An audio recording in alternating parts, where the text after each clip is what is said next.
Fáilte, welcome to this first episode of The Language Question, Ceis na Tongan, a conversation about the Irish language and its history for anyone curious about their relationship with it and its role in our identity. Our first guest is Dr. Aidan Doyle. Aidan is a linguist and a senior lecturer in the Department of Modern Irish in University College Cork. He is also the author of A History of the Irish Language. I found this conversation with Aidan fascinating and revealing, to see his excitement and enthusiasm when he first encountered the language, and then how his views on the language have evolved from a lifetime spent working in the language. He shares some honest and insightful perspectives that, as he himself says, some will find controversial. The conversations in this first series were recorded in late 2022. I would really appreciate your feedback and would be eternally grateful if you would follow, rate and review the show. Please also be sure to sign up at thelanguagequestion.com/resources to get your free, valuable learning resources and to ensure that you stay up to date with upcoming episodes, guests, and to receive exclusive content. Anyway, here goes with our first episode. I hope you enjoy it. Gumwina tú sultas.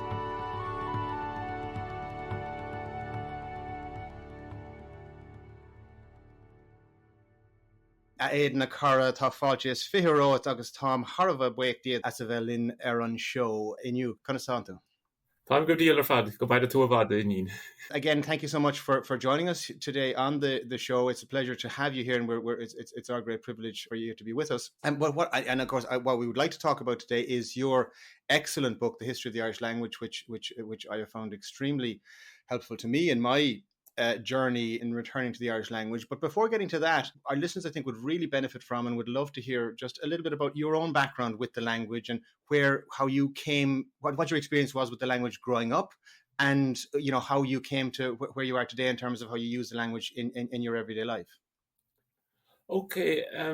Well, I mean, like, I suppose I was brought up in the city in Cork, and I'd imagine, like a lot of people, there wasn't much Irish around me. I mean, we had Irish at school. My parents weren't particularly interested in.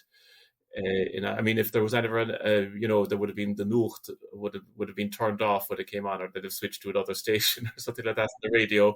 No interest in Irish music in the house or anything like that. Maybe a little bit of the opposite, So there was certainly, I didn't come from what is sometimes called a Tailach Gaelach or anything like that. I don't remember anybody in the neighbourhood.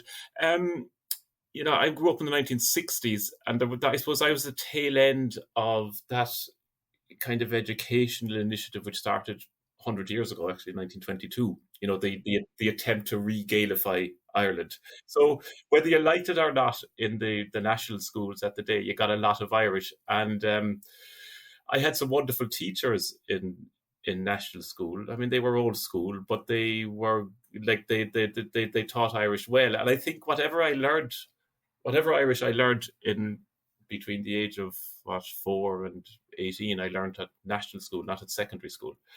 But having said that, it was a school subject. And then I went to secondary school, and that was quite different. I mean, secondary school, they weren't interested in languages at all. They had to do them. They were required by the Irish state to teach languages. But I mean, I remember the careers guidance teacher telling me that that girls studied languages and boys did science or accounting or medicine or something like that. Or in the case of school I went to played rugby. It just wasn't regarded as and. I mean, the Irish teachers I had, they were perfectly fine, but it wasn't part of the school ethos in any way, and that was more or less how it was. And I just went through that without ever thinking. I mean, when I look back on it, the languages were taught in such a way at secondary school that we didn't really think that any language was a living language. I grew up in a very monocultural society. The only languages I ever heard. I mean, we were dimly aware that there were French students and Spanish students, but the idea that you might actually learn French to speak it or Spanish. I mean, again, I remember one day in the Spanish class, we did Spanish, and so somebody asked the teacher how you should pronounce something, and the teacher looked at him and said, "Why would you want to do that? You idiot!" Yeah. So I think Irish was just part of that general package that the world was English speaking, and then I suppose in the last year at school, I started taking more of an interest and I started reading stuff myself. And then I remember going to Kerry the year I did the leaving, and I remember I was in Dingle waiting for the bus to take me to further out to Doonqueen. I remember there were two people there at the bus in those days used to stop outside somebody's shop stroke pub, so there were people would sit inside on the bench waiting for it. And I remember I heard two people speaking Irish. And that was the first time I'd ever heard somebody speaking Irish. Really? Well, as a first language, of course, yeah. The thing at school or the thing on the Nucht wasn't real in some way, It was just, I don't know what I thought it was. And I remember the excitement of that. And I suppose I became then I decided to study Irish here at UCC when I was a student. And I suppose there were some very influential people who taught me, some of whom are dead now. The one person would have been Sean O'Tuama. Yes. And there was also, there was this wonderful thing they had whereby if you were interested, you could go to the Gaeltacht and Kerry free of charge and stay in somebody's house. The so-called, a bit like the scheme for schools, but that I suppose there'd be smaller numbers and so on. And if you were really interested, you were given every opportunity. And I often, you hear in the present, one of the common complaints if you have the misfortune like me to be involved with the Irish language, you hear from the general public, the government doesn't do anything, the state doesn't do anything. And in fact, there's an awful lot of support for the Irish language. There's an awful lot. Yeah.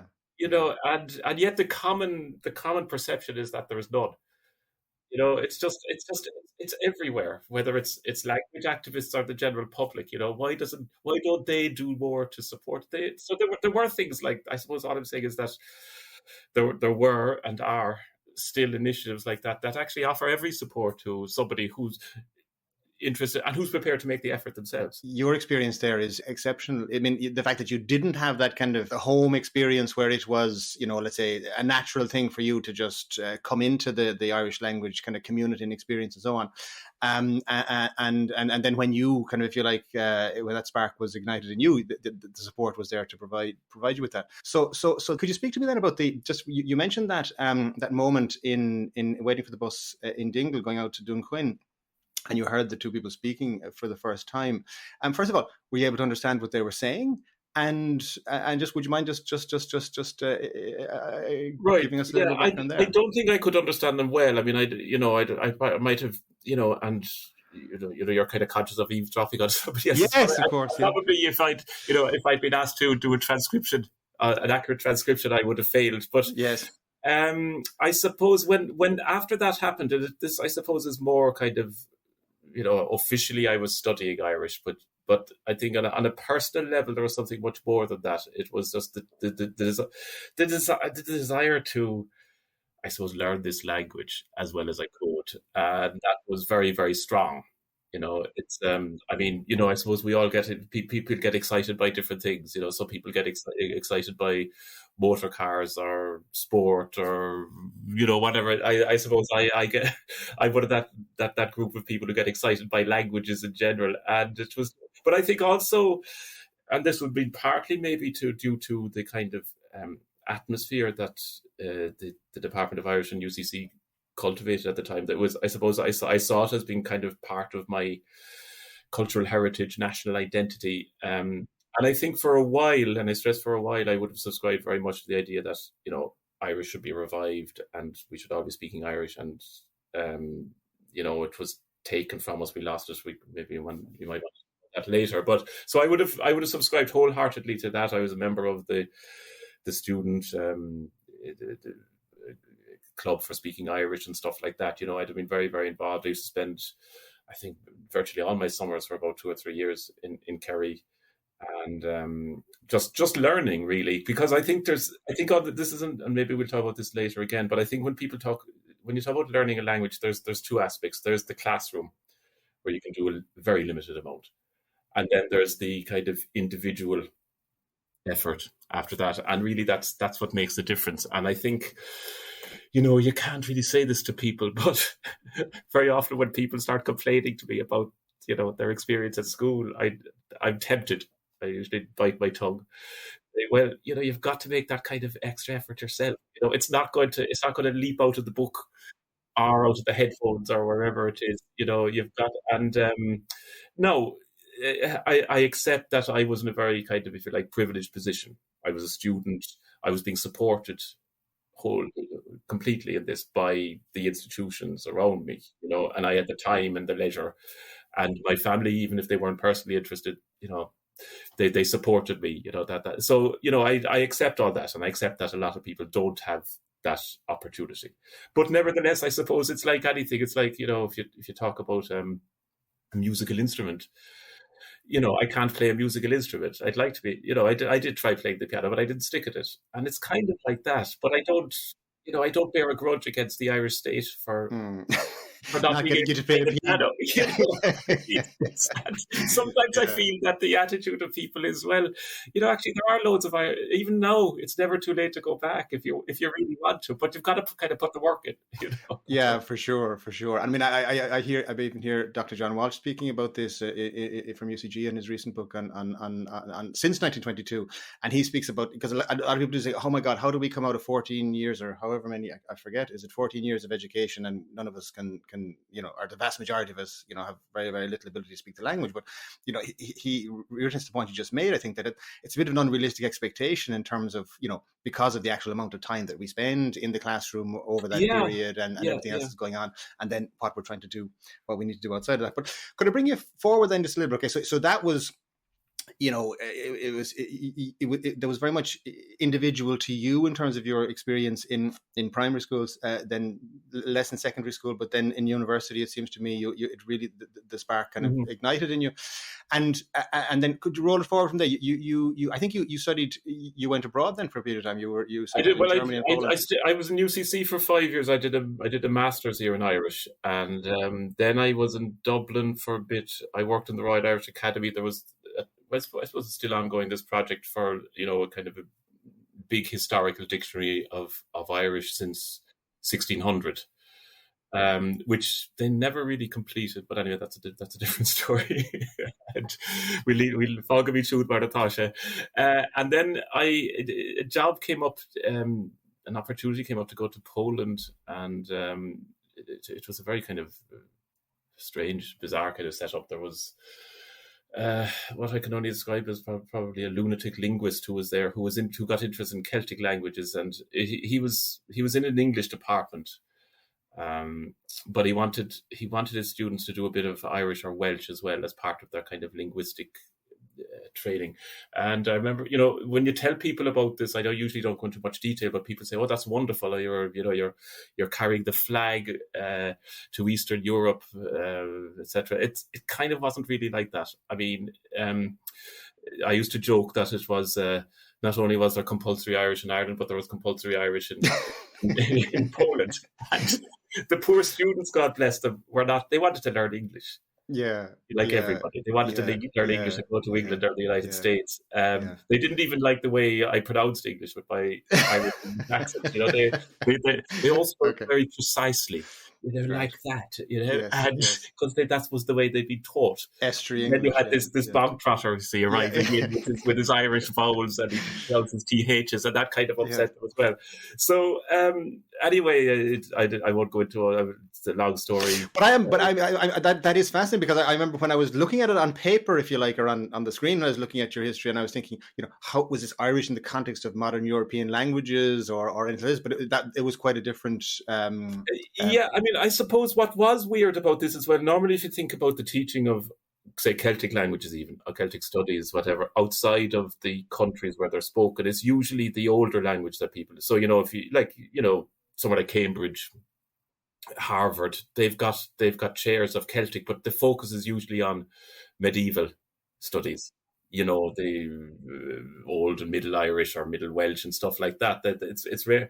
And what was striking about this was this lunatic linguist wanted them to learn the modern language, the living language, if you like. And we tried. I mean, there was a textbook came out of it, but I mean, I suppose when I look back on my years there, they were mixed in many ways, and I ended up studying linguistics and learned an awful lot about linguistics. And in fact, by the time I finished, I was lecturing in linguistics, not in Irish anymore. But I suppose what did maybe disillusion me was that there was never anybody who nobody was inspired by my teaching to go that extra mile and come to Ireland and learn it properly. And whereas, I've met Germans who speak wonderful Irish. I've met Norwegians. I've met North Americans, Canadians, from there are, I think there's a growing cohort of people from outside of Ireland who learn it quite well. Or there's the Dutch guy who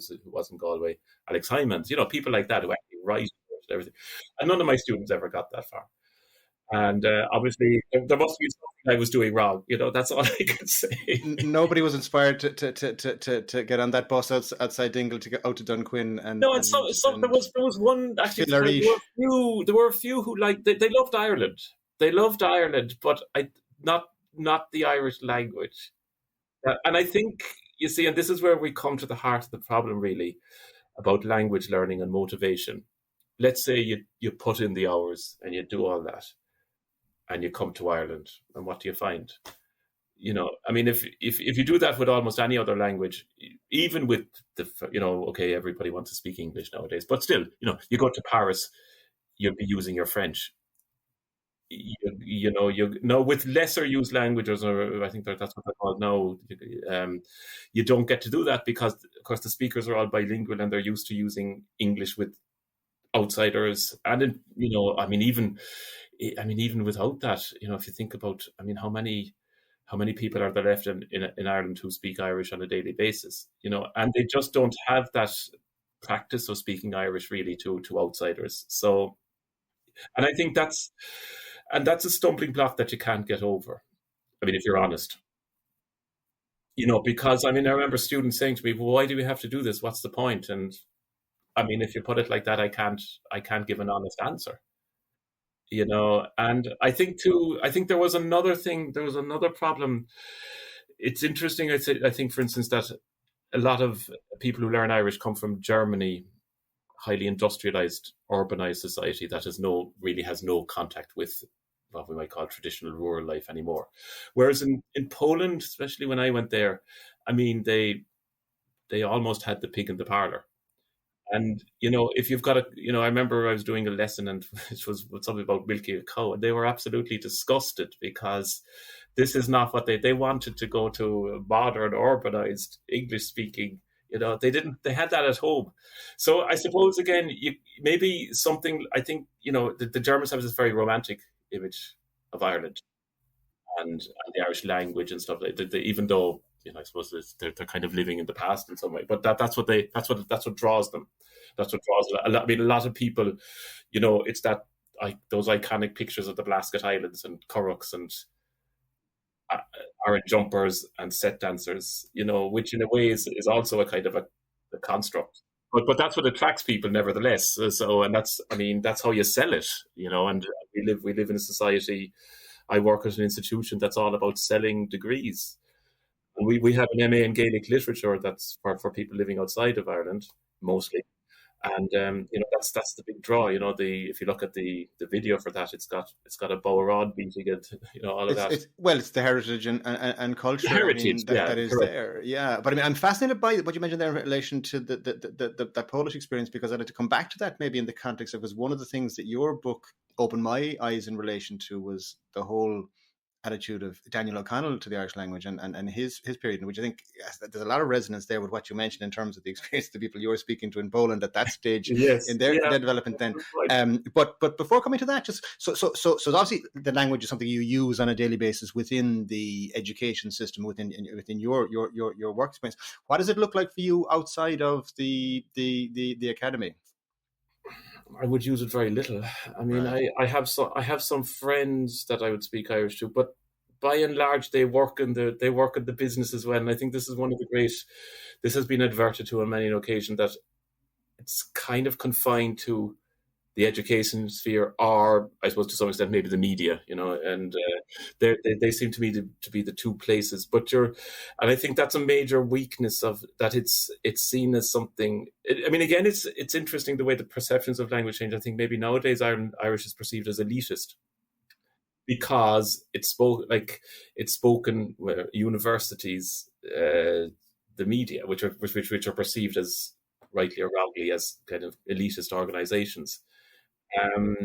And that, I mean, certainly as far as I'm concerned, now, if you talk to some of my colleagues, they would have a different. I mean, I know, I think some of my colleagues would, for instance, speak Irish at home, but I mean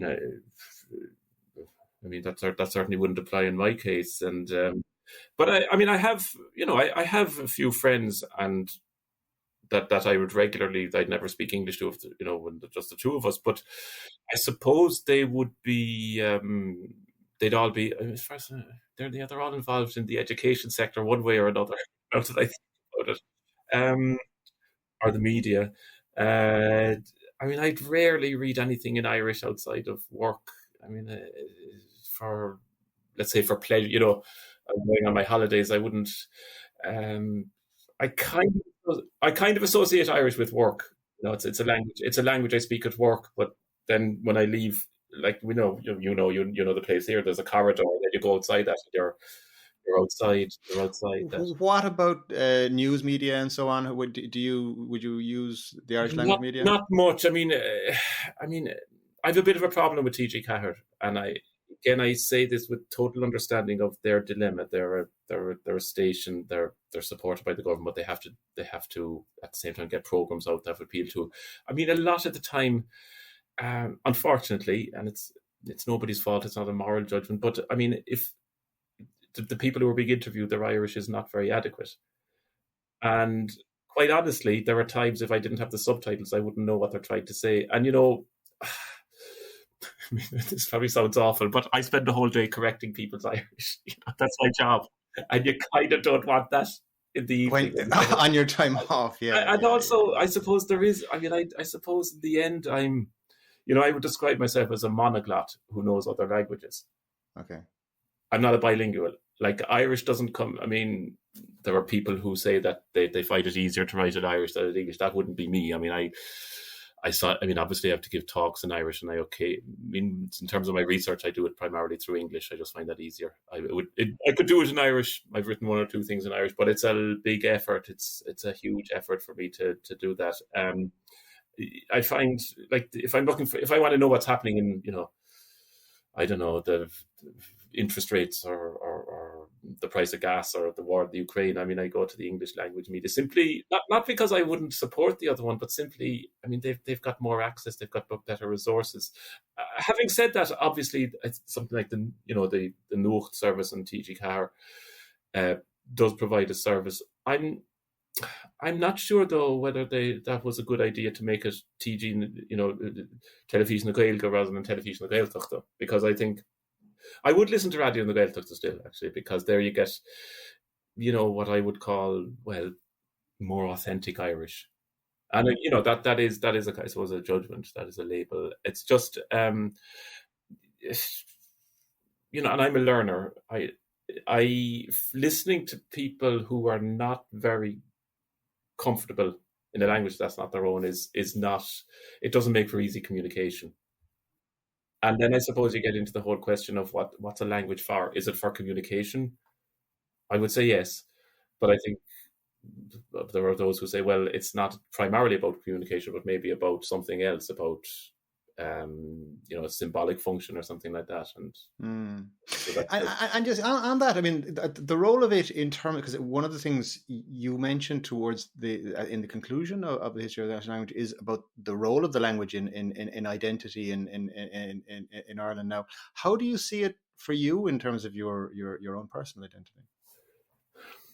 It's a good question. I mean, it's important to me, but I see it as something, it's something I'm deeply interested in. I think it's an aspect of our, what I'd call, cultural heritage that's, central. I think we should know about it, but I'm not in favor of reviving Irish.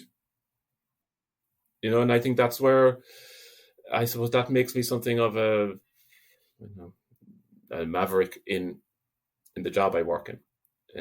And that's people are surprised by that. I mean, my first language is English, and also, I think one of the great losses, actually, that nobody is lamenting is, I was talking earlier about Irish English, and that never got a look in because it wasn't Irish. In fact, it wasn't English enough for the English, and it wasn't Irish enough for the Irish, and it was kind of a very much devalued and despised variety. And that's, you could say in some ways the battle for Irish was lost in the 19th century. I think what's like in our lifetime, you've seen this wholesale decimation of the dialects of English, Irish in Ireland. And I lament that, because in a sense, I've nobody left who speaks the same language, or another 20 years that there'll be nobody left who speaks the same language as me. Because Irish idiom, and because so much of it is now becoming, I suppose the dominant culture now for all of the 20th century, and well, for now at least anyway, is still the American kind of Anglo-American, maybe. Yeah. And it's just, I even see it in terms of how people say, but I'm good, or how are you? Would you like something? No, I'm good. You guys have gotten. Yeah. I'm done, or are you done, or what? So these expressions now, that are utterly commonplace, and even among my peers and adults of my age, this is the idiom that you hear people use all the time, that are just it's extraordinary.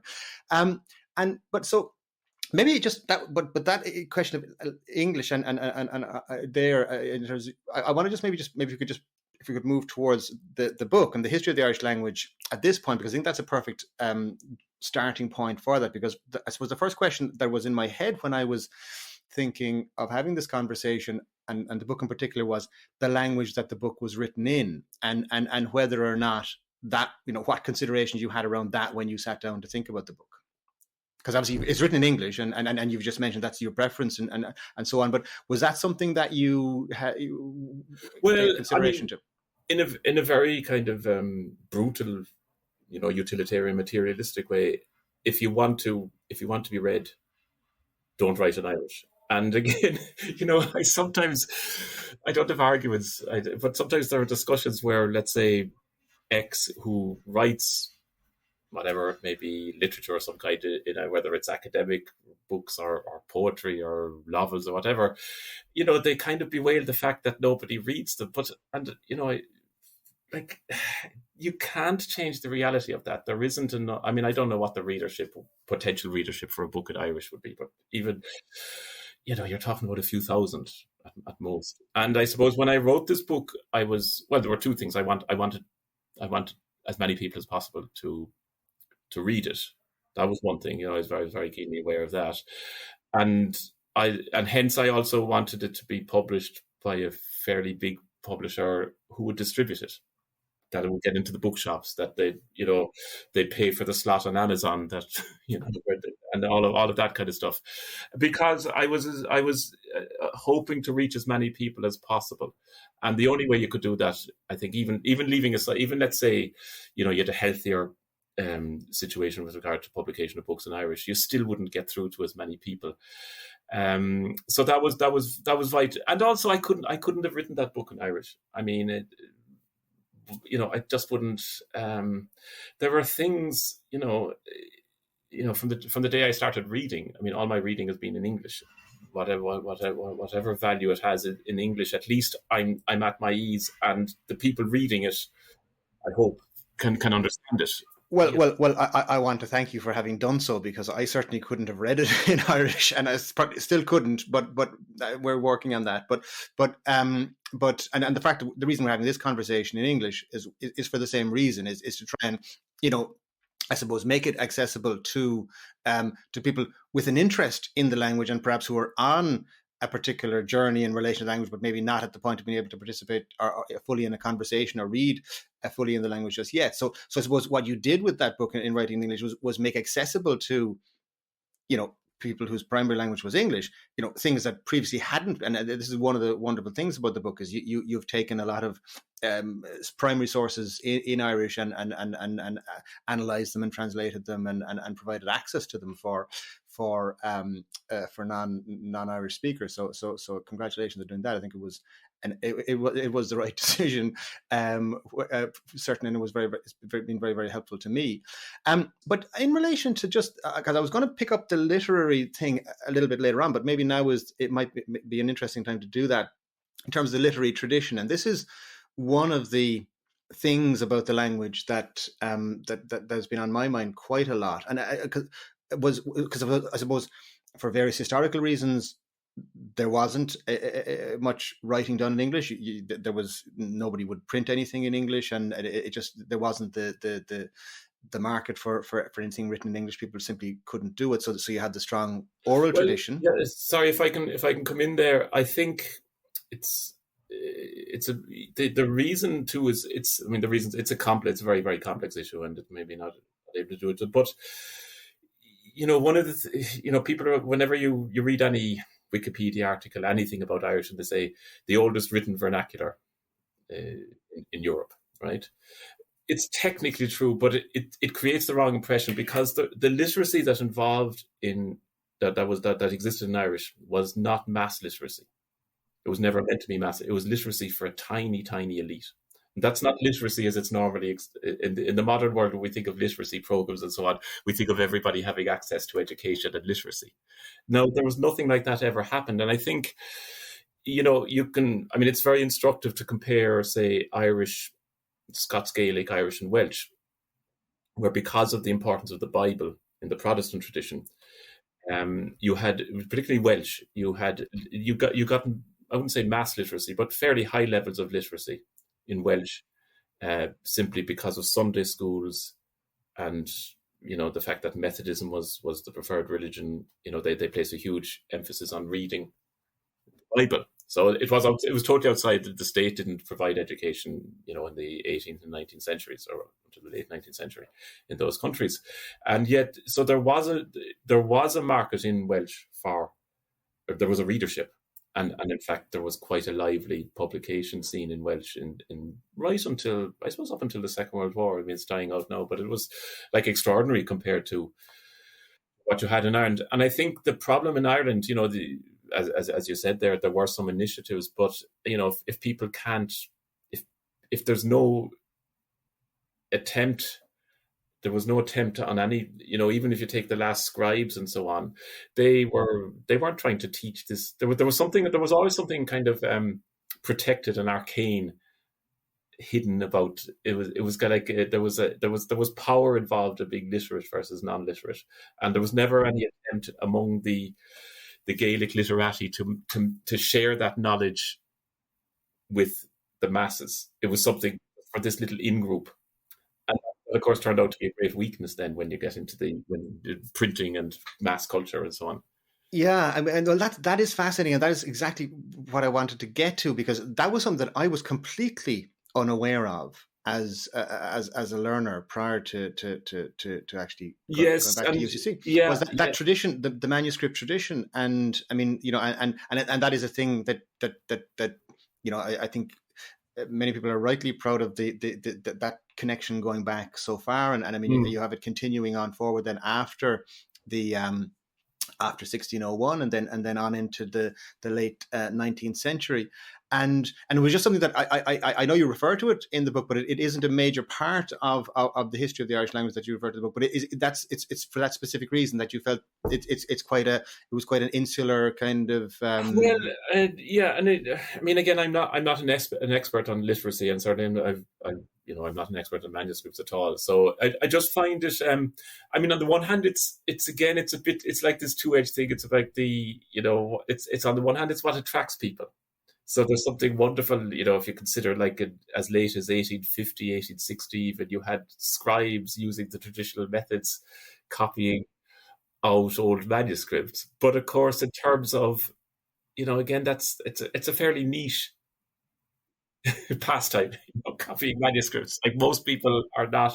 They love looking at the Book of Kells. They love the idea of it, but actually, like, they really want to, read your newspaper in manuscript form, with all the, the crossings out and the ink stains and all that. Probably not, And so I think what it meant was that, insofar as there was a written literary tradition, it wasn't participating in the developments. No, and that wasn't always its own fault. I mean, it was, as you said, they were denied access to them. But I'm not even sure if they. I mean, there was some market, it seems, for books in Irish, at the beginning of the 19th century. Maybe if they had kind of popular religious poetry and stuff like that.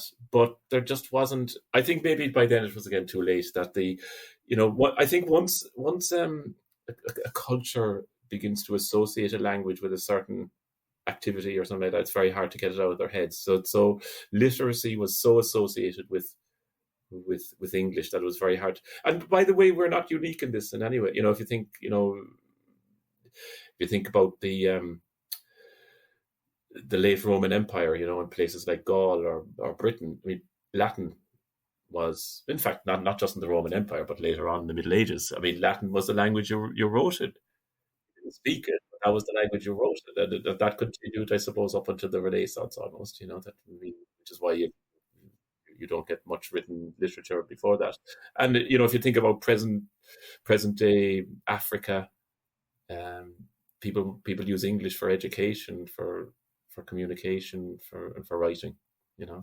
So there was nothing. I think again, it's always useful for a society, particularly ours, to reflect that we're not unique. And what it's not that it's what happened was not that strange, and maybe people could, if they understand what happened better, they mightn't feel so bad about it. Well, that's a perfect moment, I think, maybe just to look at the historical narrative, if you like, or fact, because could I just maybe for a second, just if you like, what I perceive to be the basic understanding, I think, of a lot of people in relation to the Irish language is that Ireland was colonized by England. That started in about the 12th century, and from that point on, the desire of the colonizer was to replace the Irish language with the English language. Was only marginally successful at doing that up until about 1600, at which point there was a tipping point. There was the Irish nobility was wiped out after the Battle of Kinsale and sent into exile. There was no kind of leading class or noble class for whom for whom any Irish language. There was no role for the poets anymore in relation to Irish, and therefore the language then went into a rapid decline from that point on, which culminating in the famine in the middle of the 19th century, when a disproportionate number of the Irish-speaking Catholic poor would have either died or emigrated as a result of the effects of the famine from 1845 to around 1850, and so that therefore essentially that is the in the nutshell history of the Irish language in terms of its decline. Is that broadly speaking a true or an accurate description of what happened? I mean, no, it's true, and I mean, just because of some people reacted quite strongly to what I've said. I mean, if Ireland hadn't been colonized, we probably would be having this conversation in Irish. I imagine we would. You never know, but you could imagine that we would, right? So, like, without colonization, we wouldn't be speaking English. So I want to be very clear about that. And the only maybe point where I take issue, it depends. It's how when we talk about a rapid decline, I would say it was a slow decline. Okay, that it starts maybe 1550 and it goes on till the late 19th century. What's that? 350 years. I think sometimes. One of the things I was really anxious to try and do in the book was say, look, certainly the account I got was that, because, and this is where we get into figures and statistics and it gets contentious. Okay, so the people, there's, it's kind of glass half full, glass half empty. People say, well, there were never so many Irish speakers in Ireland as before the famine because of the population explosion, right? And then, for people like that, they'd say there were, I don't know, again, we're talking about rough estimates of maybe 2 to 3 million people in 1845 who spoke Irish. And then, when you get to the 1851 census, it's down to, the figures are down to 23%, so where it seems to have gone from 50% or something like that to 23% in 10 years, right? Less than 10 years. One of the things I was at pains to try and point out in that book is that you've got to be very, very careful about how do you define somebody who speaks Irish, because you see the problem is nowadays if I say to you so-and-so is a French speaker. The assumption on your part is that this person grew up in France, spoke only French, had their education entirely through French. That's, it's clear cut. I'm an English speaker. That's clear cut. Because of the situation in Ireland, there was widespread knowledge of English way before 1800, and that was increasing all the time. So when you say somebody, let's take Daniel O'Connell, right? The person we all love to love or love to hate, depending on your point of view. People say Daniel O'Connell was a native speaker. He was a native speaker of English and Irish. And from an early age, if you look at detailed accounts of his life, people say, he was sent to a foster home and they spoke Irish. And of course, there were people speaking Irish all around him and he could speak Irish, no doubt about it. But it wasn't his only language. So he was a native speaker of English and Irish. But people always say he was a native speaker of Irish and he switched to English and he sold out. Right? Right. That's the. But if somebody's truly bilingual, that wouldn't be me, but somebody who grows up with two languages, there's lots of examples all around us, right? You've got a Polish household where the children are bilingual and they speak English outside the house and they speak Polish at home. And, for the bilingual child, and there have been lots of studies conducted on this, and there's no such thing as your first language. It's not an either or. And I think there were an awful lot of Daniel O'Connells even before the famine, where sure they knew Irish, and then circumstances. Also, Daniel O'Connell, he did grow up with Irish, but the immediate family spoke English to each other. And more importantly, when they started writing, they wrote in English. Then he was sent away to school while he was in France for a bit, and then he was in London studying the bar. From an early age, he was bilingual. He wasn't biliterate. He was monoliterate in English, and that was the language he spoke out. And of course, when he would go home to Kerry, it wasn't that he didn't want to speak Irish. He loved going out hunting with the lads and having a few drinks, and he was quite happy to see. There were accounts of him singing songs in Irish, and so on. It wasn't that but I suppose I don't think he was terribly interested in language. He was a pragmatist. Well, he was also a politician, and he was a Democrat, and he was probably one of the most successful politicians ever produced here. Mm-hmm. I suspect, as you say, I think the support that he would have had would be enviable to many of our modern day politicians. And so I suppose he was representing the constituency that were electing him very accurately, I think, in terms of. So what I want, just for a second, for those listeners who may not be that familiar with Irish history in terms of Daniel O'Connell, he's known as the liberator. He was the man who achieved Catholic emancipation here because in the 1840s, and he was the uncrowned King of Ireland was the title that was given to him, and so he was an extraordinarily successful politician, but he saw the route to power as English.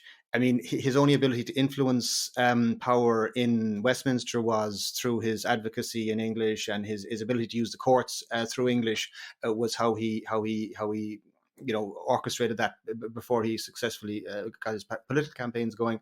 So for him, English was the language of power. English was how he would have access to power and manipulate it. Can I just interrupt for a second? Yeah. I think even let's say England had given Ireland complete independence in 1840, not just repeal, but complete, right? And there was a parliament set up in Dublin, and he'd have been the prime minister or whatever title. I think he'd have still operated through English. I don't think there was any, because we're judging him, or he is judged by later standards. That there was nothing inconsistent with being. That is completely the read that I have from your book, and it was completely eye-opening to me, because and you mentioned the fact that there was subsequent writers in the 20th century, like Daniel Corkery, later maybe Johnny Murphy, who were highly critical of him, as you say. Let's put it in modern terms, the kind of sellout. He was a native speaker who gave up on his native language. But as I say, for somebody in the 1840s, the people who were voting for Daniel O'Connell wanted their children to become literate and to learn Irish, and because that was their ticket to having any kind of economic security here in Ireland, and it was also their ticket out to get to either to mainland Great Britain. So I think too the other, and this is why Daniel O'Connell is important as well. Remember, he started off with Catholic emancipation. Catholic, like, because, and that's one of the points I was trying to make in the book as well. I by the way, I wasn't at all original in this. I was just drawing on the work of earlier historians, where, I mean, I think it's pretty well established that by 1800, the main marker of identity in Ireland was not language but religion. And no, that's another debate. But I mean, for Daniel O'Connell and his supporters, their identity, their Irish identity, found its expression in Catholicism. And I suppose that maybe lasted in Ireland right up until, I don't know, the 1970s, 1980s, and maybe in Northern Ireland even longer. And so religion is no longer. And I mean, I think that's why too. I wanted to go into the whole question of the kind of religious, I wouldn't call them wars as such, but religious struggles of the 19th century, but in terms of how they divided Irish society. And so, for instance, you could have, for instance, just let's take an example from language, from the Irish language. I mean, in Munster, the word Sassenach in the 19th century didn't mean English person, it meant Protestant. In Donegal, almost within living memory, Alubnach doesn't mean Scot, it means Presbyterian. So people were, and speaking Irish was no longer, speaking Irish was, or English didn't really matter in terms of identity. By and large, I suppose you'd say the people who were regarded as non-Irish were English speakers, but the people who were regarded as Irish were increasingly English speakers. It was just, there are certain societies where language is, and this is, I suppose, something that we're all kind of, we've brought up in the notion of the nation state, one language, one ethnic group, one people, and that's the 19th century. It's not a God-given law or of nature. It's a 19th century concept that was used in the 19th century, in the 20th century, is still used. But there's no necessary link between some kind of identity and language. There can be, but it doesn't have to. It doesn't have to work like that. And certainly, I think just for Irish people in the 19th century, language wasn't important. I mean, speaking Irish didn't mean you weren't regarded as Irish. But what was far more interesting was, like, you had these Irish speakers who worked with the Bible societies, and they're described as Sassenach, even though they've got impeccable Irish names like Murphy and O'Sullivan. What made them a Sassenach was not their language; it was their religion. And also it's a funny kind of thing that, because people are obsessed with the history of Catholicism in Ireland, and yet nobody will kind of say, like, it's that people can't see that, I suppose. Can I just pick up there in relation to the history of Catholicism in Irish? I'm not sure the extent to which people are aware of this, but I mean, again, there is this kind of simplistic dichotomy of the Catholic poor, dispossessed after Kinsale, and then quite a sectarian kind of understanding of Irish, the ascendancy and Protestantism and the landed classes on the one side, and the dispossessed Catholic kind of poor on the other side. And that's still there in certain, crude understandings at various different levels. But in terms of the Irish Catholic Church itself and its relationship with the Irish language, I know from reading the book, obviously, up to the end of the 18th century, the Catholic clergy had to go abroad to be educated, and therefore I think most of them they never had literacy in Irish at any stage, and would have become the language of learning and communication for them would have been European languages or English, and so therefore their ability to actually speak and sermonize and so on would have a limited ability to do so in Irish. And then would it be true to say when Maynooth was established, I think in the 1790s, that then kind of the administration of the church and so on, that all was all done through English? Would that not? Yeah. I mean, again, I'm not an expert. My understanding, it's interesting because, for instance, because of the 20th century and say the involvement of teaching orders like the Christian Brothers or whatever in education, people have this idea that the Catholic Church, so they think of Catholicism and Irish as Yeah, kind of a yeah, package. And in fact, it wasn't like that at all. exactly. It's a very much, and even in the 20th century, in fact, if it depended on the school you went to. If you went to the Christian Brothers, you probably got a lot of Irish, but not if you went to, somewhere like Clongowes or schools run by the Jesuits. I think there was very much a class element even in 20th century. But I think and the Catholic Church was very supportive of the national school movement in the 1830s, and the fact. Well, they were provided that. But they wanted, as long as there was a Catholic ethos.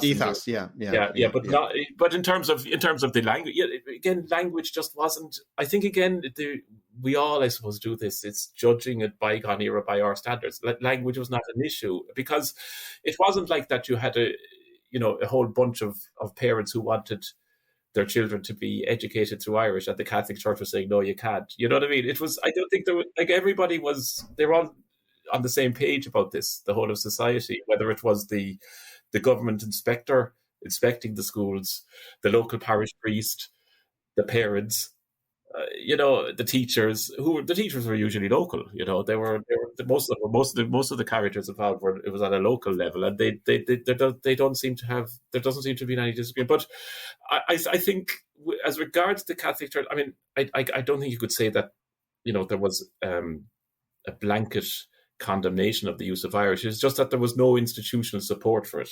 So you do get individual priests in the west of Ireland in the 19th century giving sermons still in Irish, and it's interesting. They write them in the English orthography because they're not literate in Irish. But so they knew there were old people or people over a certain age in the parish who couldn't understand the English sermon, and they weren't completely cut off from reality, or they weren't. But I think again, it was just that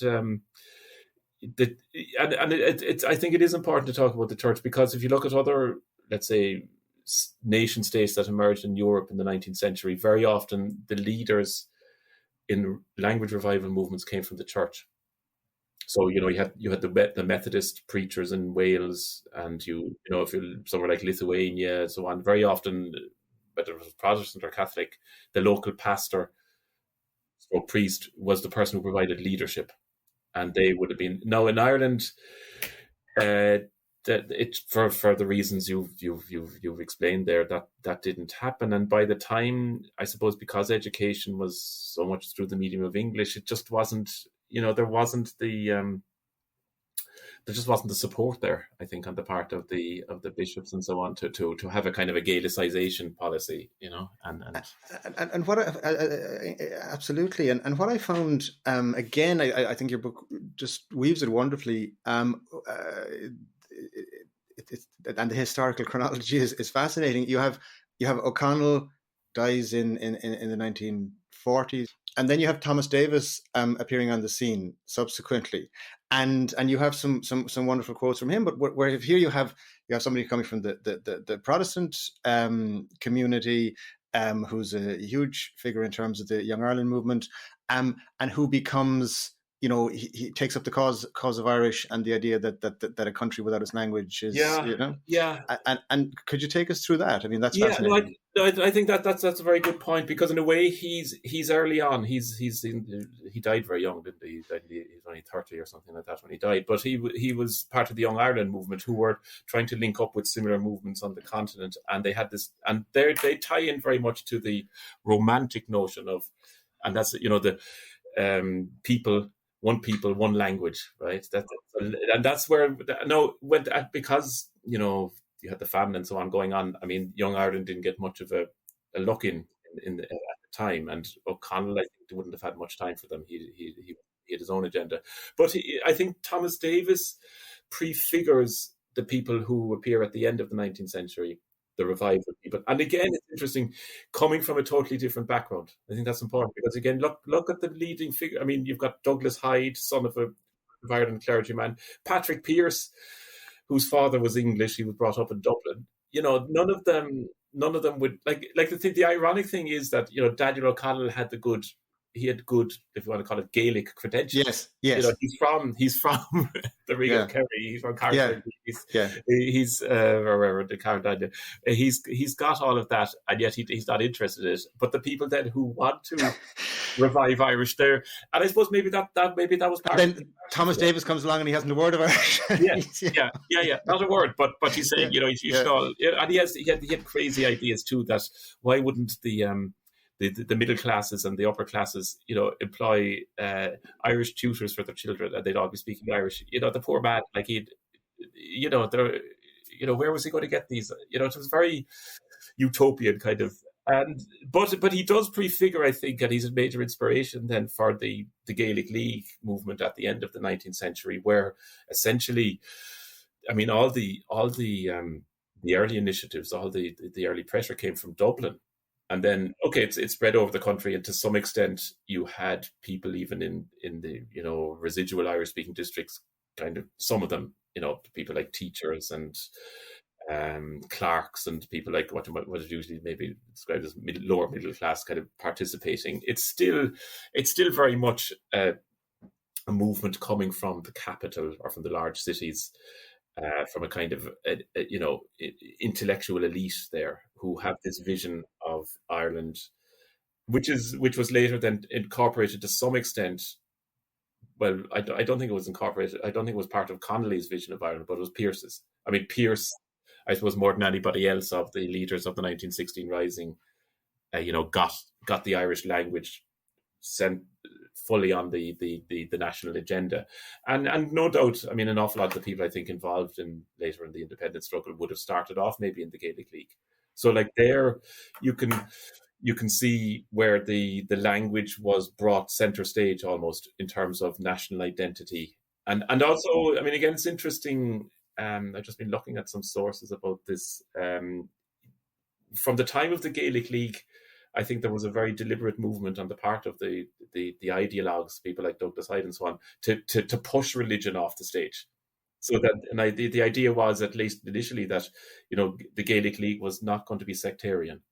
It was for everybody. And in the early, right, and I suppose until about 1915, you even had unionists in the north of Ireland and in the south of Ireland, of course, because there were unionists there at the time, joining the Gaelic League, because they saw this as just something, I can express my Irish identity through language.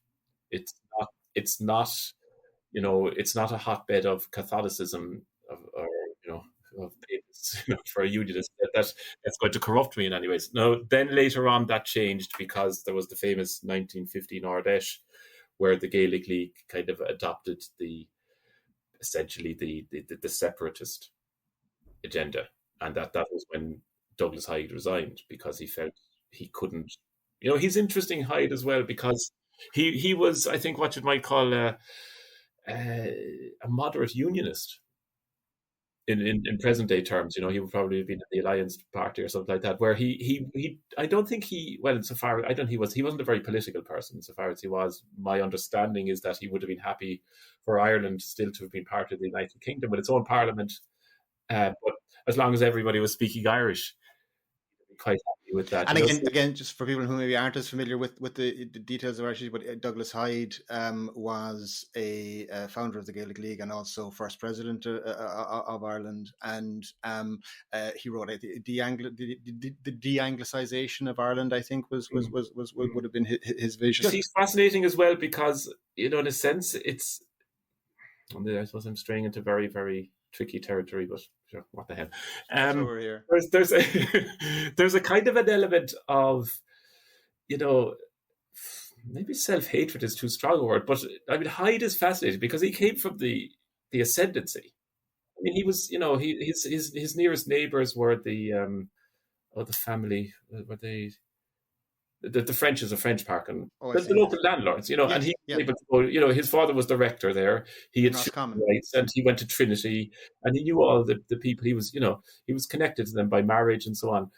And yet he tried to recreate himself as a Gael, which he was. I mean, his family were planters, if you want to use that terminology, in the late 16th century, and yet he kind of reinvents himself as Douglas de Hida, he talks about we, us, we go back to ancient times, and so it's a kind of a rejection of his class in some way, of his background, which might have, because his father seems to be. I mean, I'm not a psychologist, and I'm probably straying way outside the work. This is for a psychologist, but he didn't get on well with his father, so I sometimes wonder, was that all bound up with that? But anyway, I suppose again that the people then who took the Gaelic League seriously, in terms of not just going along for what we'd say the Ceol agus crack, but actually, or for, because they could meet people in the revolutionary movement, but actually thought, yeah, we're actually going to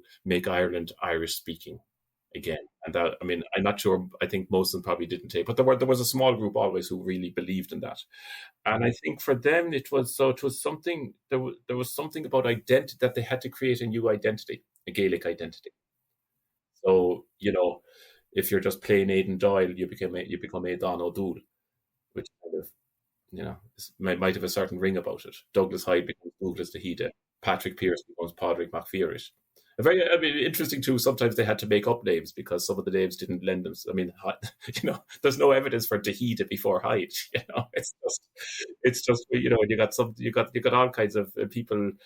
Did all kinds of contortions with the language to establish their credentials, if you like. And I think that's where the history of the language enters a new phase. And I've been on the other side trying to figure out, how do I get back from Florence, But I think, and that whole question of identity there is really where we get to the meat of this, Aidan. But before we get to that, maybe just the Gaelic League and the revival movement there at the end of the 19th century, beginning of the 20th century. And I mean, you mentioned in the book, if you set yourself an impossible goal, well then, failure is inevitable.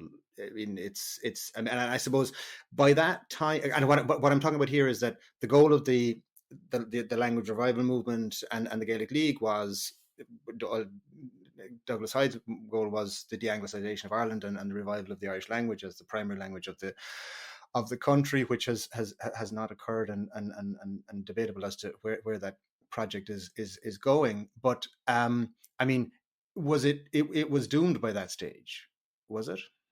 I think the sociolinguists and people who, there's a whole branch of linguistics concerned with language death, and people who've written about this, they say there's a critical phase that I think, and again, this is where I come back to my personal war on statistics, because let's say you look at the figures that were returned for census reports in 1891, they give a certain number. They say, there was a certain number of, and there were still, I think even in 1891, there would have been over 100,000 at least Irish speakers returned as first language speakers. And Garrett Fitzgerald was the person who did the work on this. And again, that kind of made a great breakthrough with this, where he said, well, hold on a second.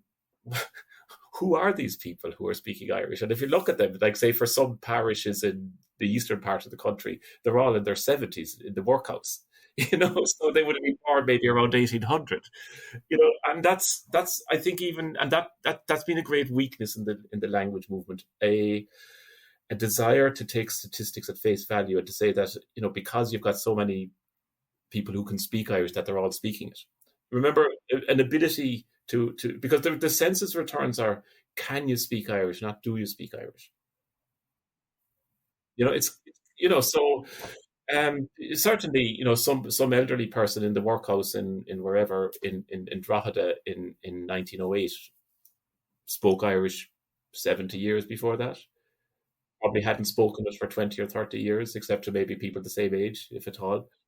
And they could still speak Irish, and people ran around collecting stories and songs from people like this, and which was very important and all that. But that doesn't reflect the language situation in a given place. So I mean, what are far more telling are who can only speak Irish, and I think there's a lot of interpretation that needs to be done with those statistics.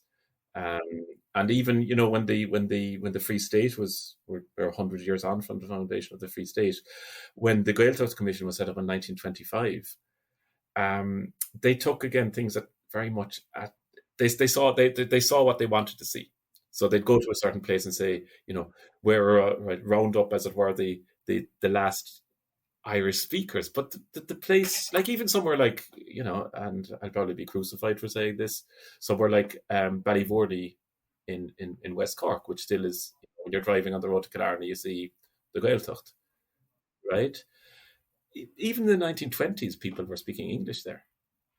Which doesn't mean that of course, there were some older people born maybe before 1870, 1880 who could speak Irish still. But the everyday language, the language of the schoolyard, the language of the shop, even the language of the farm, to a large extent, by then, in places like that, was English.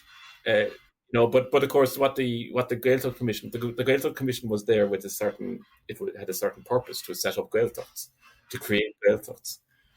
And they took a very liberal view of what a Gaeltacht is. Okay, they had things like, they had labels like Fíor Gaeltacht and Bleach Gaeltacht. But still, all you needed was one, as I say, octogenarian in the workhouse to get Gaeltacht status. And I think that's where it's where the whole thing becomes very, very contentious about how you interpret these figures and so on, and what they actually mean, in terms of language use. So, sorry, that's a very long-winded answer. Was it too late? I think it was, in terms of, the problem is that, and there have been lots of studies done of the death of languages in other countries, even in our time, is once society as a whole has stopped using it, and you see, this is, I think, one of the great weaknesses of the whole state involvement in the revival. They thought, okay, we put it into education, it'll take care of itself. The children will go home and start speaking it to their parents, and then the next generation. And education is very, I suppose maybe at the time they thought education was all important, and they thought, again, I don't want to be too harsh, but it was a very very Irish solution, kind of half-hearted, Yeah, it's kind of like they painted the letter boxes green, some of them. They changed some of the names, and then they kind of said Asher. And I think the whole attitude towards the language revival could be summed up in Asher. Asher, look, they have it in the schools, Asher. And there were some crazy things too about that. For instance, in 1922, most of the school teachers at primary level couldn't speak Irish, had no knowledge of Irish, right? And it was this kind of thing of Asher, they'll work it out. Well, they don't work it out. No, that changed gradually because, of course, you had the Colashli Olivúchad, and you got more teachers coming in with Irish. That did change, but it couldn't happen. And I suppose in the end, even with all of even if there had been more state involvement, if the society, by 1900, Ireland was an English-speaking society. So there's all kinds of things. Like, think about, if you think about who's the national poet of Ireland, maybe in 1900, maybe it was W.B. Yeats. Maybe nowadays it's Seamus Heaney. Did they really want to change that? Did they want to exit from the English-speaking world? So because you've got that poem by Sean O'Rear Dawn, Fíle Rís. I was about to come to it, and so thank you so much. This is absolutely perfect. I was about to ask you exactly about that, because you quoted in the conclusion of the book, and I'd love you to maybe reflect on that. Fíle Rís. There's a copy of it on the corridor outside, a beautiful vellum done, lovely, beautiful, and it's a poem but quoted, and it's for listeners not familiar, it's a kind of, I suppose, it's the encapsulation in poetry of the romantic vision. Mm-hmm. So it's about going back to find your true self, right? Mm-hmm. And one of the lines is, the poet is addressing, I suppose, an imaginary reader, saying, "Tá Bo her father, right? The road is long, agus bwinded viaur, Shelley, Keats, agus Shakespeare, agus Sracher and there." I can't remember exactly. It's Sracher, Hivil tucked on Verla. Shelley, Keats, agus Shakespeare. It's not just Shelley. One of the things I'd like to add, and Sracher Civil tucked on Berla is the yoke of English civilization, or something like that, isn't it? It's a burden, right? So you got to cleanse yourself, right? But what I would like to, I think you could rewrite that if you're really serious and say, not Shelley, Keats, and Shakespeare, but maybe Kavanagh, Heaney, and Yeats. Yeah. We really want that, and Bono, and and everything else that we, it's not like, and all the other things that maybe make up Irish culture. Like, are we really going to jettison? Because that's kind of what it means. Well, it's funny because Declan Kyberd in his Inventing Ireland he looks at Oscar Wilde, who we wouldn't associate with the Irish language revival, but he says that I am Irish by race, but the English have condemned me to speak the language of Shakespeare. And so I don't know, but so certainly, I mean, and that's something. But I think we talk about language and culture. And I think Joy said the Irish, condemned to express themselves in a language not their own, have stamped on it a mark of their own genius and compete for glory with the civilized nations. The result is called English literature. So we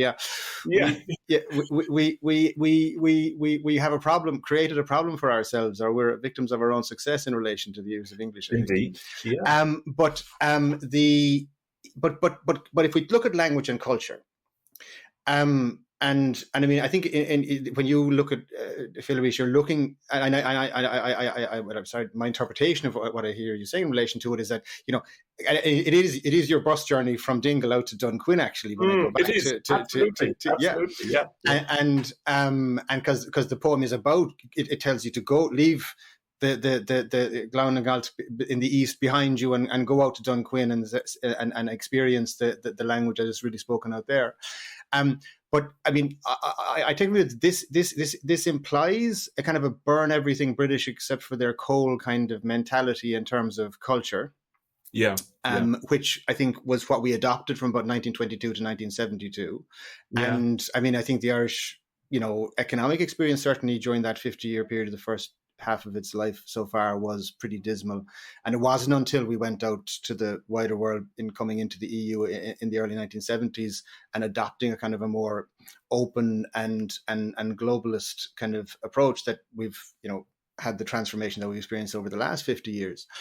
But so you kind of really hone in on this point and saying, you have a kind of an insular kind of view of Irish language and Irish culture and Irish heritage as expressed in that poem that kind of excludes a more diverse sort of culture or how do we incorporate new people coming in and all of that. So would you mind just kind of taking us through that? I think that's a very, very interesting point for nowadays and for the future, because I suppose and I think that is a huge challenge for, let's say the principal of a Gael school or something like that, or even something like myself at a third level, whatever, somebody whatever you're in, you're engaged, you're involved with the Irish language in some way and you want to keep it as part of our heritage. How do you make, bring in, let's say, the child of immigrants from Nigeria or from Poland or from Ukraine, all over the world really at the moment, and how, like, if it's not attractive to the children of the Macs and the O's, as we're called, right? How can this be attractive to somebody who doesn't? Because I think one of the kind of draws of the Gaelic League was saying, look, this is your heritage. This is your ancestral language. It's been spoken for 2,000 years. No, if your parents come from outside, it's not, and so then how do you make it? And I think the only way there is just say, look, it's a language. Yes, it is. It's part of the heritage of Ireland in the same way that if you go to live in Holland, Dutch is part of the heritage, right? But you've got to try and but then there's all if you look at, say, the literary tradition, it becomes problematic, because, like, if you take something like the Ashling poetry of the 18th century, right, which Daniel Corkery wrote his book about it, which is regarded as one of the glories of Irish literature. I mean, the content of that is all about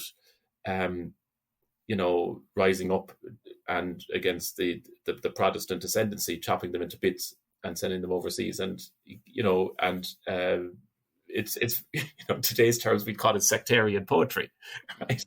And true enough, you've got sectarian poetry in English as well, but it doesn't form the canon of English literature. This is where it gets It's very, very problematic. And indeed, even the Irish literature of the 20th century, I mean, a lot of it, not saying all, but a lot of it is, to some extent, might have, you might want to put the label sectarian on that as well. I mean, Sean O'Riordan Dawn's vision. Sean O'Riordan, I mean, that poem, I suppose I keep coming back to it, but I think it's a good poem, but I think the content is bad. It's a bit like, reminds me a bit of, Rudyard Kipling. I mean, he was this awful British imperialist, but some of his, some of the stuff he wrote was good, and I kind of feel I have a very ambivalent attitude towards that poem, because if that's your vision, if that's the selling point, how then do you include the newcomers in that? And I don't know what the answer is. And I hope that the younger generation coming up, who will be in charge of things Irish in the future, will have the ability to somehow involve people from other backgrounds and cultures in this. And absolutely, and I think I think that's absolutely essential. I mean, but the other thing that occurred to me, though, is just in terms of culture and language, and whatever about the actual underlying merits of the works. I mean, I studied at the junior cycle. We did Romeo and Juliet. At the senior cycle, it was Othello for the leaving certificate. And I was pulling out soundings off my shelf there, and I have Shelley and Keats and Shakespeare that O'Riordan tells me to leave behind. But they're all there. But I can read them. Well, again, the extent to which I can read them or whatever, because it's Elizabethan English. But I certainly have, with that's available to me or accessible to me on a certain level as an experience, and as somebody who went through that in all the way up through school. Anybody who went through the Irish education system will be similar, and so that's a direct connection we have to those cultural, those essential elements of the culture, which now form part of the Anglo-Irish culture. And as you say, then we have Yeats and Heaney and Kavanagh and all of that now, and Joyce and everything that sits on top of that. But the problem is, though, I don't have the same access to the Irish cultural heritage, and whatever its merits, and whether or not it's sectarian, or whether whether it's about whatever. I mean, I just can't actually engage with it. And I mean, this is why I think the Irish Language is such a wonderful book, because you do provide access that was not otherwise there previously. But how do we address that point? It's like, if the people cannot engage with the culture other than in translation, where does that leave us? I think that's a very good question, and I think maybe it has to be translation, and I suppose I'm a great believer in translation. I think it's necessary, and there's two things I'd like to say. One is that this is a kind of a reappraisal of the educational experiment of, say, 1922. 1970, right? So, if you read any history of Ireland, this is seen as, these are the dark ages, right? And you had this very strict authoritarian Gaelicization, which was there. I mean, my father, who went to school in Dublin, in the 1930s, was taught to do his sums through the medium of Irish. Right, it was strict. It was like it was. I mean, I used the word half-hearted earlier on, and I think some of those people in the Department of Education, they believed in this, and they were going to do it. They were going to carry it through, come hell or high water. And that's, and this is where we get the whole thing about the Christian Brothers beating Irish into me, right? This is the other one of the other bugbears, right? And it's true, but the only thing I'll say about that is that the people who went through that education system, they did learn Irish. No, they didn't start speaking Irish. They may have hated Irish, but by God, they were able to, I mean, I don't know. My father is 92, and I was visiting recently in the nursing home, and he quoted, the first line of a poem by Aidan Doyle that he learned at school, 80 years ago, and it's still in his head, right? That, somebody would say, okay, but what about the human cost? Yeah, okay, sure. But I mean, the same would apply to the teaching of maths and the teaching of Latin, right? I don't think the administration of punishment wasn't confined to Irish, right? It's just that, but you can do that. You can do it, and even somebody. I remember another time, Gabe Byrne had to read out something in Irish on the radio. And it was pretty good. It was clear. This is somebody who had no contact with Irish since he left school, right? That's so in the 1970s, I think ultimately rightly, the Department of Education said, look, we can't carry on doing this. This is crazy, and they took a different approach. But this is not popular, and people will be. They took a different approach, which was all about communication, right? And it doesn't matter. Grammar doesn't matter. That's all. Let's just communicate. And as a result, the ability, let's say, to read traditional Irish texts, like of the kind you're talking about, we've lost it. Okay, so. And that's okay. That's what happened. But I think in that situation, I suppose, if I were Minister for Education, I'd make Irish an optional subject at secondary level for, students who are interested in language, if there were any. You might get 10 out of 100, right? And I'd introduce something like Irish, I don't know what you call it, Irish studies or something like that, where they'd learn not just about Irish, but also they'd learn maybe about Irish English, the history of Irish, and study some of the stuff in translation. I think the idea that everybody's going to be reading Aidan O'Rahil in the original is, well, it's like, I suppose, once upon a time people had to do Latin. And then again, that it was decided this is out of touch. It's not really what the children need. We need something else. It does,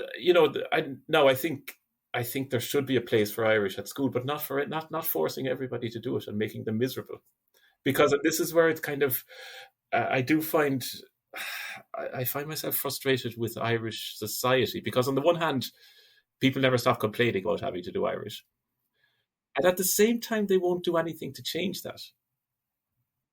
We're a great country for having referendums. We love referendums. Maybe it's time to have a referendum about that article in the Constitution about the Irish language. On that point, Aidan, I think we've absolutely just that brings it to a perfectly full circle in terms of it. Finally, just to wrap up, could I ask you? Because we've had a wonderful discussion here, a broad range of things, and it has, if you like, we've turned over a lot of stones and kicked a lot of sleeping dogs, perhaps, in terms of assumption of relation to Irish. But all of that said, you're still somebody who works in the Irish language on a daily basis. You've dedicated your life to teaching the Irish language and learning the Irish language. And what's your view in relation to that? So for somebody listening to this now, is interested in the Irish language, is returning to the language and maybe, trying to motivate themselves to learn it again, what would you say to that person? What's the point, and is it worth it? It is worth it. It is worth it. It's a fascinating language, and it's not just for the linguist, but just because it's an alternative way of experiencing reality. And I think if you're prepared to make the effort, and it's a huge effort to read the stuff in the original. I'm even rereading on Tilánach at the moment, and I thought I knew Irish, and I realized I don't really. It's just and obviously that is always going to be different from the translation. We have to be clear about that. So, and I do see a place in our society for. It's not that I want to banish Irish, but at the same time, I just don't. It does seem to cause an awful lot of pain to school children, and maybe it's 100 years we've been trying to do it this way. Maybe we could do it some other way. And maybe, let's say it wasn't compulsory. Maybe the people who did study it then would have more motivation and maybe better results. And That's all I can say really too. An honest conversation and appraisal of our relationship with it, I think, is what you're advocating for there, and I couldn't agree with you more. Dr. Aidan Doyle, Uder, a history of the Irish language, gur míle mágat if we may ansult as an scéal a reintúlin agus berbua agus banach de cara. Ag gur mí mágat is go idea that gur mágat as an seansa hortam rá. Thank you indeed, Dr. Aidan Doyle, author of A History of the Irish Language. Thank you so much for being with us. We really appreciate everything you've shared with us here today. It has been absolutely fascinating for our listeners, and I wish to just thank you so much again. Slán. Stop. Well, Cara, thanks for listening. Gur míle maith as ucht a bheith éisteacht. I hope you enjoyed this first episode. I'd really appreciate your feedback and would be eternally grateful if you would follow, rate and review the show. Please also be sure to sign up at thelanguagequestion.com/resources to get your free, valuable learning resources and to ensure that you stay up to date with the upcoming episodes, guests and to receive exclusive content. Slán Tamil.